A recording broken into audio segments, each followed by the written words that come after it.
Hey, welcome to Integrated Preparedness. I'm Steve Smith. How are you all today?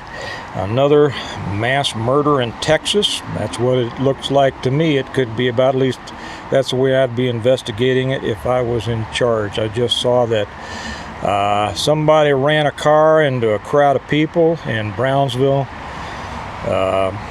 7 dead last I heard, might be more now.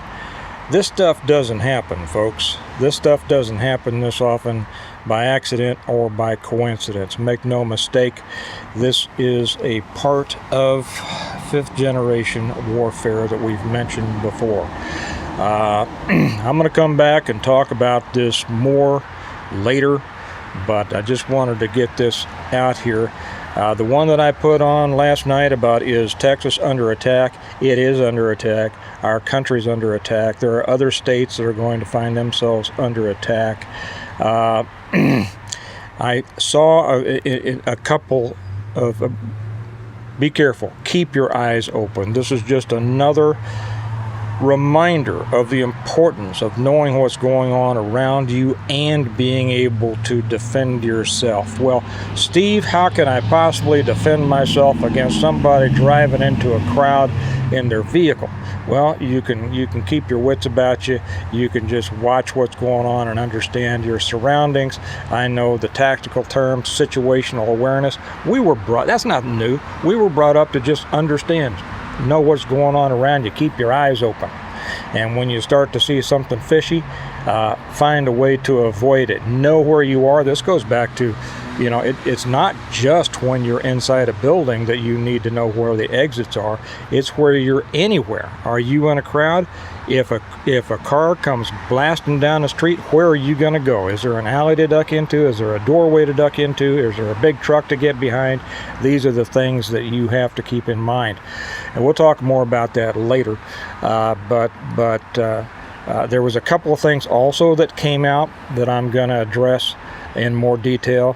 One is it just came out today, and I put this up on the Patreon channel, and if you're not with us on Patreon, you ought to be. You need to get over there because things are getting more and more dangerous. That's where we deal with a lot of the more intricate and specific things. The link is down below.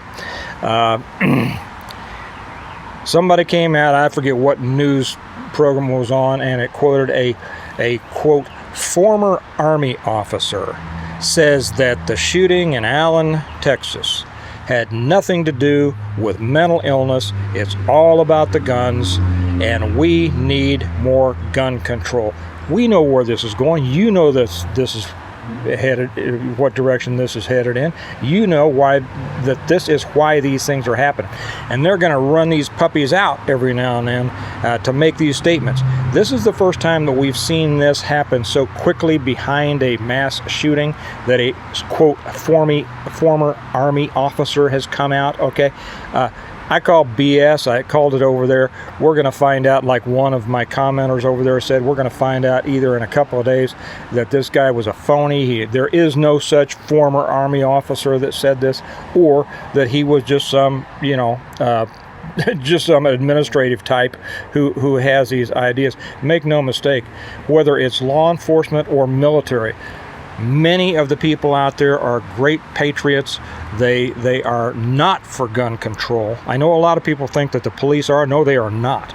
It is the organizations, it's the police chiefs, it's some of the sheriffs, not most of the sheriffs, not the rural sheriffs, but the big county sheriffs are for gun control. It is the large organizations that will come out and make statements. The rank and file police are not for gun control, nor are most of the people in the military. But not everyone in the military or the police is the same. There are plenty out there that hold positions that would just make you want to puke to realize that they are actually Americans, because they're much more communistic than they are American. Okay, so these people do exist, but whether this happened to be a good one or not, by good, I mean valid, a real one or not, whether they just made it up, who knows? Okay, they will do that. This is why we need to be more vocal on these things. For those of you who have just kind of now, for those of you who say I'm going to stand my ground and I'm going to fight, that's that hurts the cause, okay? That hurts the cause. You need to be reasonable. You need to be educated in what you're talking about. You need to be able to convince people, and people can be convinced regardless of what you might think. And for those of you who have not been involved in politics, guys, this is where the politics either wins or loses. So if you're not involved in politics, you're not a part of the game and you're not helping. Think about that. Be offended if you want. I couldn't care less. I don't care what people who don't play the game say about those who play it, okay? One other thing also, I found it very interesting. I watched a video by John Lovell over at Warrior Poet. I don't usually watch John. I have absolutely nothing against him. I don't know him.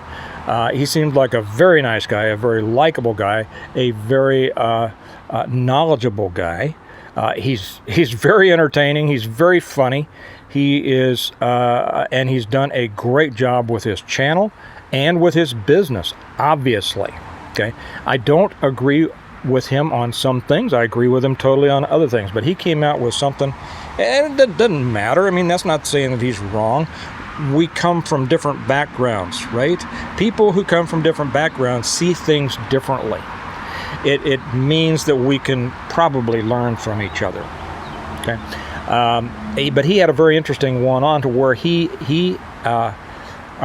addressed the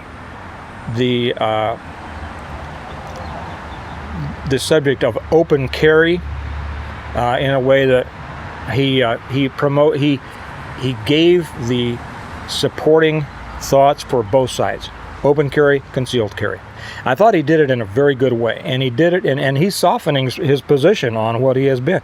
I find it great that some of these guys have who came out with just this is the way that it has to be, have kind of, as they're exposed to more reality of and I think it's more the military guys, as they're exposed to more the reality of the civilian world, right, where things happen differently, they start to say, oh, okay, well, let me just kind of adjust what I think about that, and I think that is great. We can all do that when we are confronted with information that causes us to reassess our previous positions. We need to do that.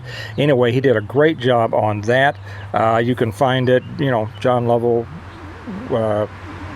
Warrior Poet Society, pros and cons of open carry, and I'm going to be talking about that in detail, either the next one or the one after that. So watch that, so you're ready for mine. But guys, make no mistake, if there was any doubt that we are being attacked, there's no doubt anymore. This is war. They are at war with us. We can't go back at this point. This is the whole purpose of fifth generational warfare. You have to be smart. You have to protect yourself. This is not a time, you can't go attack anybody, okay? Do not go attack anybody. Be ready to defend yourself and anybody else who needs defending. That's how this, at least at this point, this situation is best addressed. Okay, I got to go to my daughter's soccer game. Well, I don't have to. I get to. I get to go to my daughter's soccer game. It's a great pleasure for me, and I will guarantee you that when I'm out there on that soccer field, in one of the best, safest areas of America, amongst nothing but great people, I will be prepared mentally, emotionally, and physically to be able to thwart any threat that may come our way, and you should too. Okay, I gotta go. Remember, we prepare well today in order to live well tomorrow. You all prepare, get your head right, understand what's going on, and I'll talk to you tomorrow. Bye-bye.